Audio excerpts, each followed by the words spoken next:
Srimad Bhagavad Gita. Welcome to the 7th chapter named Gnana Vijnana Yoga.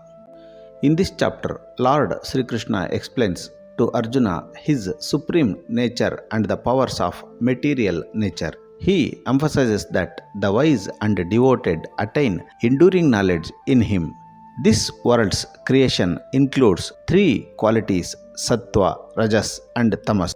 People deluded by them fail to recognize Lord's imperishable qualities. Devotees, even through worship of deities, ultimately reach salvation by taking refuge in my divine grace. O Partha, fix your mind on me, taking refuge in me, and practice yoga. In this way, you will know me fully and without any confusions. O Partha, I will explain this complete knowledge to you. By understanding it, you will realize the importance of yajna and all religious actions. Among thousands of men, only a few attain true knowledge of me. Even among the diligent, only some truly understand my essence. Earth, water, fire, air, sky, mind, intellect, and ego. These 8 aspects of nature are my diverse manifestations. O Partha, apart from my supreme nature, this external material nature creates all living beings and supports the universe. All beings emerge from me. I am the origin and dissolution of the entire universe.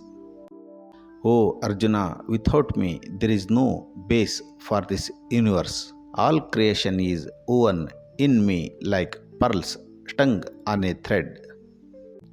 O Kaunte, I am the taste in water, the radiance of the sun and moon. Wherever words representing spiritual power mentioned in all the Vedas, they are telling about me. O Arjuna, I am the sacred fragrance of the earth, the brilliance of fire, the life in all beings, and the penis of ascetics. O Partha, I am the eternal seed of all beings. The wise see me as their intellect, and the powerful perceive my energy and brilliance. O Arjuna, I am the strength of the strong, the lust-free desire. I am the pure desire in all animals that are not against dharma. Know that certain qualities in beings are sattvic, rajasic, and tamasic. I am the force influencing them, yet I am beyond them. The universe is composed of these 3 qualities of material nature. Those deluded by them do not recognize my supreme imperishable presence in them. O Arjuna, my divine qualities form a wondrous and difficult to understand Maya. Those who take refuge in me with devotion transcend this illusion. Those who are wicked and foolish do not take refuge in me. Deprived of true knowledge, they cling to demonic tendencies and illusion. O Arjuna, I am worshipped by 4 kinds of devotees. First, the virtuous.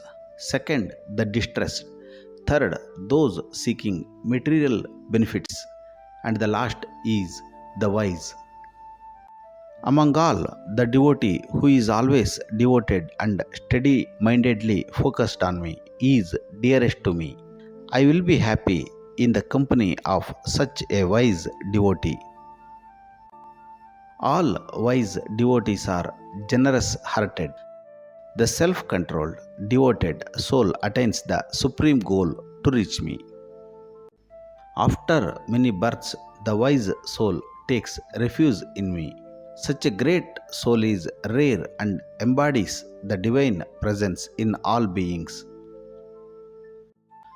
Those misled by ignorance take refuge in various deities. Each deity governs according to their natural function, and devotees worship them accordingly. Whatever form of a worship a devotee wishes to perform with faith, I make their faith firm and guide them to the same divine presence. The devotee who worships me with unwavering faith attains their desired goals through my grace. Those with limited intellect gain little from rituals, but my devotees reach me and are fully absorbed in devotion. The wise, understanding my supreme imperishable nature, recognize me as the ultimate essence, unmanifest, and origin of everything. I am the light of all, veiled by my divine Yogamaya. The deluded do not understand my imperishable essence. O Arjuna, I know all about past, present, and future. No one knows better than me. O Arjuna, beings driven by desire and aversion are caught in duality and confusion, ultimately reaches me. Those free from sin and the delusion of duality, devoted to virtuous deeds, worship me with firm faith. Those who strive to be free from birth and death cycle take refuge in me and understand Brahma. They knows all spiritual duties and soul. Those who know me through righteous paths and divine wisdom realize me even at the time of departure from this world. Om Tat Sat. Thus, in the Upanishads of the Srimad Bhagavad Gita, which is the scripture of Brahma Vidya and the science of yoga, in the form of dialogue between Sri Krishna and Arjuna, the 7th chapter named Gnana Vijnana Yoga completes. Thank you.